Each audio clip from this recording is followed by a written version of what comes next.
परेशान ले ले बजान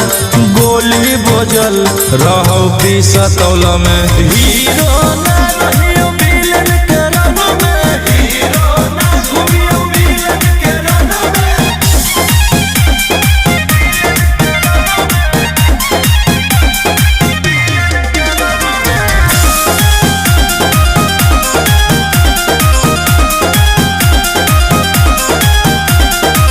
जिला के सारा रंगदार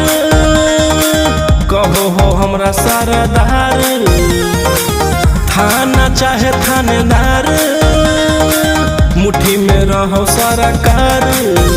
रौशन रोही पीस तोरा काट दे तो चिलकौआ में मांस तोरा बाट दे तो